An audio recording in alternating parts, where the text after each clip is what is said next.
आपका जो नाम है आशुतोष, सुना है आपने खुद ही रखा है और महज 3-4 साल के थे आप, तो इसके पीछे क्या कहानी है? इसके पीछे बड़ी अच्छी इंटरेस्टिंग कहानी है। और हमारे घर में प्रत्येक हर साल के सावन महीने में, जिसको हम लोग श्रावण कहते हैं हमारे यहाँ, श्रावण मास में पार्थिव शिवलिंग का निर्माण होता था। मतलब मिट्टी के शिवलिंग बनाए जाते थे। और गाडरवारा मेरे होम टाउन का नाम है। मध्य प्रदेश में एक बहुत छोटा सा गांव है। तो वहाँ पे हमारे यहाँ पे माता पिता मिट्टी के पार्थिव शिवलिंग बनाते थे। और उसी दिन पार्थिव शिव का विधान है कि आपका महारुद्राभिषेक उसी समय होगा शिवलिंग निर्माण के पश्चात, और फिर रात में विसर्जन हो जाएगा उनका। तो हमारे यहाँ परम पूज्य बड़े बड़े अद्भुत आचार्य थे, पंडित नारायण प्रसाद जी द्विवेदी, परम ज्ञानी। वो आते थे महारुद्राभिषेक करवाने। तो थाल में शिवलिंग बने, माता जी हमें गोद में बिठा लेती थी या बाजू में बिठा लेती थी। 3-3.5 वर्ष की उम्र थी, स्कूल जाने की तैयारी मेरी चल रही थी। और मुझे अभी तक सिर्फ राणा जी के नाम से बुलाया जाता था घर में। मेरा अभी तक कोई एक जिसको कहते हैं कि नाम रखना चाहिए वो नहीं रखा था। तो एक दिन महारुद्राभिषेक में हम बैठे थे। और दूसरी बात देखिए, आप कहेंगे कि 3-3.25 साल के बच्चे को इतनी बातें कैसे समझ में आती होंगी, है ना? बिल्कुल। हमें हमेशा अपने छोटे बच्चों से बड़ी बड़ी बातें करनी चाहिए, ताकि वे बड़े होकर छोटी बातें ना करें। क्या बात है।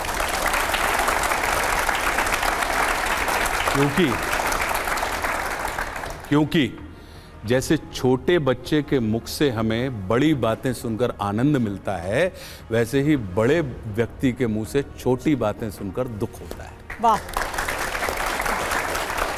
जब शिवलिंग बन रहे थे तो सामने रामचंद्र जी की मूर्ति रखी थी, प्रतिमा रखी थी, और बड़े थाल में शिवलिंग की चल रही है पूजन।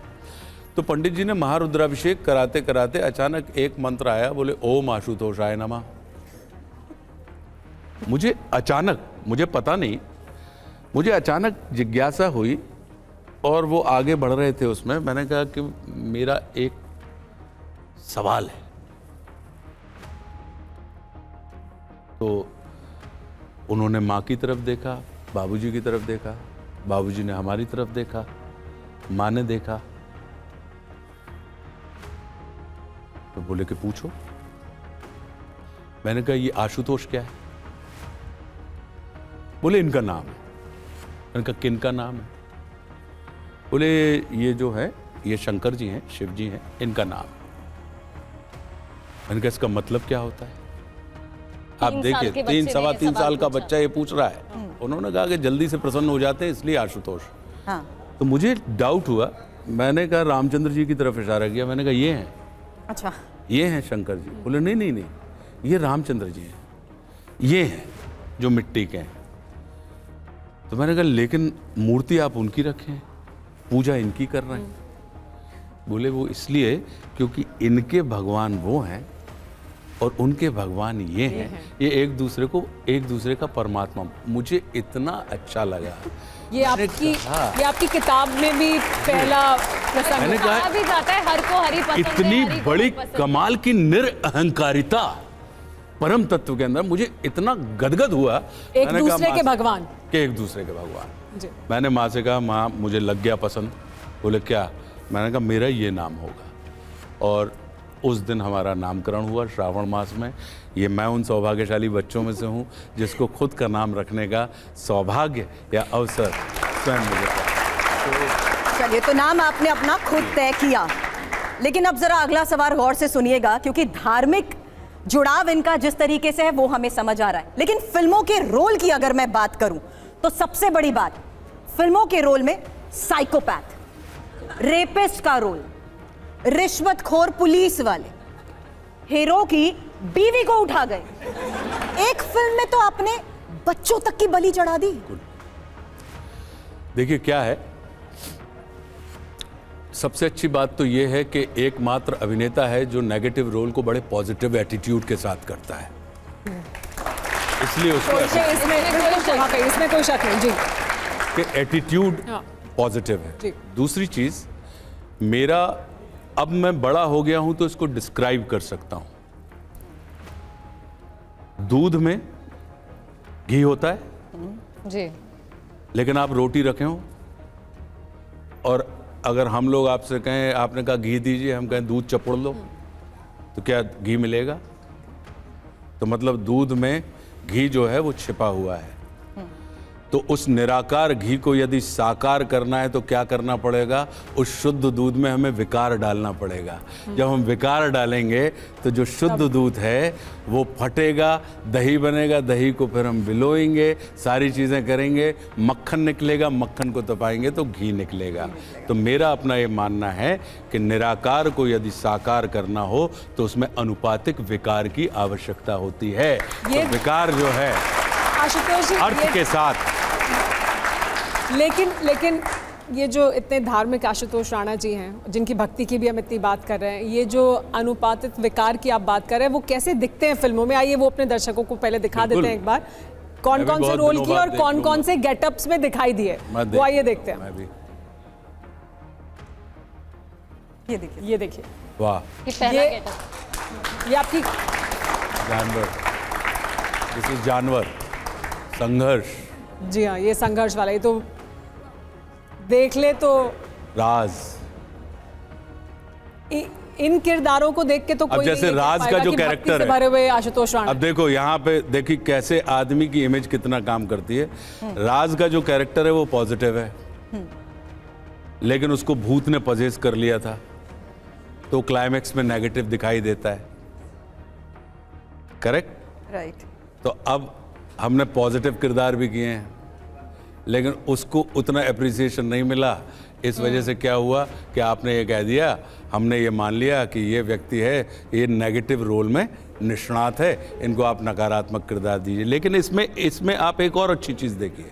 अब जैसे शबनम मौसी नाम की फिल्म हमने की थी, जी, वो पॉजिटिव कैरेक्टर था, यूनक के ऊपर बेस्ड। नहीं कोई ऐसा कैरेक्टर है जो आपको लगा वो नेगेटिव है और नहीं करना चाहिए था? कभी ऐसे थॉट्स आए दिमाग में? बिल्कुल नहीं आए, बाद में जाके लगा कि यार बिल्कुल क्या नहीं हो गया आए, ये? बिल्कुल नहीं या आए। घर परिवार दोस्तों ने ना, कहा? बिल्कुल नहीं आए, क्योंकि ज़्यादा मैं नेगेटिव। व्यक्ति और व्यवसाय इन दो चीज़ों को बिल्कुल अलग रखता हूँ। मेरी जो दौड़ थी। अच्छा आशुतोष जी, आप एक नई कहानी लेकर आ रहे हैं, हीर एक्सप्रेस, उसके बारे में बताइएगा। हीर एक्सप्रेस बहुत ही साफ सुथरी बड़ी पारिवारिक फिल्म है, और मैं साफ सुथरी और पारिवारिक इसलिए कह रहा हूँ, उसके पीछे कारण 12 सितंबर को वो रिलीज़ होने वाली है कि हम 4 साल के बच्चे से लेके 40 साल के माता पिता हों या 80 साल के दादा दादी, सब एक साथ आप बैठकर उस फिल्म का आनंद ले सकते हैं। आपको कहीं भी किसी भी किस्म की कोई असहजता किसी भी पीढ़ी में नहीं होगी। तो इस वजह से वो बड़ा इमोशनल ड्रिवन कहानी है। हीर एक लड़की है, एक लड़की की पूरी यात्रा है, और कैसे जीवन में वो अपने जीवन में उन तमाम संघर्षों को, सपनों को पूरा करती है। मेरा उस फिल्म के माध्यम से आपको ये भी पता लगेगा, हम क्या करते हैं, हम युवाओं को, नए बच्चों को विश्वास दे देते हैं तो उनको गलती करने की स्वतंत्रता नहीं देते, और अगर गलतियां करने की स्वतंत्रता दे देते हैं तो विश्वास नहीं देते हैं, और मामला यहीं पे बिगड़ जाता है। हमें सबसे पहले अपने युवा बच्चों को विश्वास देना चाहिए और साथ में उनको गलती करने की स्वतंत्रता देनी चाहिए कि उनसे चूक होगी, क्योंकि एरर और मिस्टेक, ये कितनी बड़ी इसमें बात आप अंतर कह रहे है। हैं। फिल्म की हीर तो हार नहीं मानती है, लेकिन यहाँ भी बहुत सारी हीर बैठी हैं, ये युवा लड़कियाँ बैठी हैं, युवा बैठे हुए हैं, ये कभी कभी समाज से हार मान जाते हैं। इन्हें हम क्या बताएं? क्योंकि ये कहते हैं कि समाज इन्हें क्यों ये बताए कि ये क्या खाएं, ये कहाँ जाएं, ये क्या पहने, ये किसके साथ और कहाँ जा सकते हैं। ये देखिए क्या है, हमारा ये मानना है, सबसे पहली बात तो ये जो हार मानने वाली बात कही है, तो हर व्यक्ति के लिए, मैं विश्वास कीजिए, मैं स्त्री पुरुष की दृष्टि से नहीं देखता, मेरी दृष्टि चेतना की दृष्टि है। मुझे ये नहीं लगेगा कि आप स्त्री हैं, मैं पुरुष हूँ। मेरा अपना मैं मानना है कि आप एक चेतना है, और आज क्योंकि अगर हम उस पे जाते हैं कि आत्मा, तो सबसे पहली बात तो ये है कि फैसला होने से पहले मैं भला क्यों हार मानूं। फैसला होने से पहले मैं भला क्यों हार मानूं, और जग अभी जीता नहीं है, मैं अभी हारा नहीं हूं। तो सबसे पहले तो जीवन में ये एक दृष्टिकोण हमें रखना चाहिए। दूसरी बात जो आपने कही कि समाज, तो क्या ये आज की दास्तान है? नहीं, लेकिन समाज को तो अब तक बदल जाना चाहिए था ना। अब हम आज तो भी क्या ये 2025 में भी हम वही चर्चा कर रहे हैं जो हम अब ये विचार का 1925 में कर रहे थे। विचार का प्रश्न ये है कि हम आज भी जो सबसे आत्मा हो, परमात्मा हो या महात्मा हो, सबको अपनी पूर्णता के लिए मां का आश्रय लेना पड़ता है। आप आनंद देखिए इस बात का कि इस जगत में जो सबसे सशक्त है उसके सशक्तिकरण के लिए हम प्रयास कर रहे हैं। और आनंद इस बात का है कि सशक्तिकरण की जो आयोग बनाए जाते हैं उसमें 75% पुरुष होते हैं। इस पे विचार हम करें। हमारा यह मानना है कि सशक्त हैं। आपको जब हम पुरुष बन के हम बैठते हैं तो हम क्या करते हैं? हम ये करते हैं कि सशक्त का मतलब है कि स्त्री को पुरुष के जैसा बनना चाहिए और पुरुष को स्त्री के जैसा बनना चाहिए ना। बिल्कुल भी नहीं। इस जगत में जितने भी ग्रह हैं सब पुल्लिंग हैं, एकमात्र पृथ्वी है जो स्त्रीलिंग है। क्यों? क्योंकि पृथ्वी ही है जिस पर जीवन है। बाकी किन्हीं ग्रहों पे हमें अभी तक जीवन नहीं मिला। तो जहां जीवन है, मेरा ये मानना है कि ये एक दूसरे के प्रतिद्वंदी हैं ही नहीं, एक दूसरे के पूरक हैं। क्या अंतर है? बोले पुरुष के पास सब साइट होता है और स्त्री के पास इनसाइट होता है। लेकिन है ना? नहीं, ये देखिए अपन चर्चा कर रहे हैं। लेकिन समाज में ये सब स्त्री को ही ज्यादा कहा जाता है, Correct. स्त्री को ही जज किया अब जाता है। इस चर्चा के माध्यम से हम क्या कह रहे पुरुषों को हैं? नहीं कह रहा कि क्या पहने। करेक्ट, बिल्कुल हम जाए, आपकी बात किसके साथ से जाए। सहमत हैं कि अगर पुरुष पी रहा है सिगरेट तो उसके फेफड़े खराब होंगे और स्त्री पी रही है सिगरेट तो उसका चरित्र खराब होगा। लेकिन जब हम सामाजिक तौर पर बात करते हैं, बंदिशों की बात करते हैं, लड़कियों की बात करें अगर, तो सामाजिक वजहों से पहले बंदिशें लगा दी जाती थी, लेकिन अब वो धार्मिक वजहों की वजह से लगाती जाती हैं। कि सपोज एग्जाम्पल कि अगर कोई कपड़ा लड़की पहन रही है तो कहते हैं कि ये सनातन परंपरा के खिलाफ है या ये इस्लामिक परंपरा के खिलाफ है। तो इसे कैसे देखते हैं आप? ये क्या आज का विषय? तो क्या धार्मिक वजह है? नहीं, मैं ये कह रहा हूँ कि ये आज का विषय है क्या? संविधान आने के पहले, लेकिन चर्चा आज हो रही है। नहीं, संविधान आने के पहले किस चीज के ऊपर चर्चाएं होती? कौन था जो नियम बनाता था? तो ये हमारे और आपके लिए, सबके लिए विचारणीय विषय है। लेकिन Correct? समाज का ये सत्य तो है ना राणा साहब कि आज भी, आज के इस हालात में जिस तरीके से ये सोच सामने आती है वो सवाल खड़े करती है। जहां आप ये कहते हैं कि अगर लड़की 3-4 लड़कों के साथ दोस्ती करती है, उठती बैठती है, वो शादी के बाद अच्छी बहू नहीं बन सकती। चरित्र तक पर सवाल उठा दिया जाता है। अब देखो, आप उन चीज़ों की चर्चा कर रहे हैं, मैं ये कह रहा हूँ कि यहाँ पे जितनी बच्चियाँ बैठी हैं, आप और हम सब हैं, हमारी सकारात्मक कहानियाँ कभी आपने समाज के सामने लेके आई? ये TV 9 की जिम्मेदारी है। आपको लोग देखते हैं, आपको सुनते हैं, मतलब TV 9 से मतलब किसकी जिम्मेदारी है?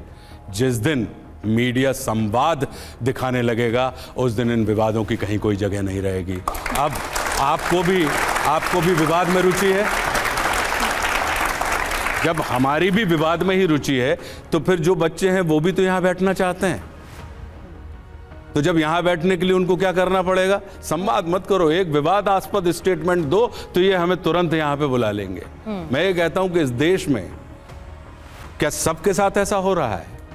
मेरे इर्द गिर्द तो मैंने ऐसा नहीं देखा कि किसी किस्म की कहीं कोई इस तरीके की बंदिशों की जरूरत पड़ी। मेरी 5 बहनें हैं सगी, और मेरी 6 भाभियां हैं, और मेरी पत्नी को मिला के 7, मेरी भतीजियां हैं, मेरे बच्चे हैं। मेरा जीवन बचपन से लेके आज तक ना मैंने मेरे परिवार में और ना मैंने मेरे परिवेश में कभी किन्हीं इन चीज़ों के ऊपर डिस्कस करते हुए आज की तारीख में देखा।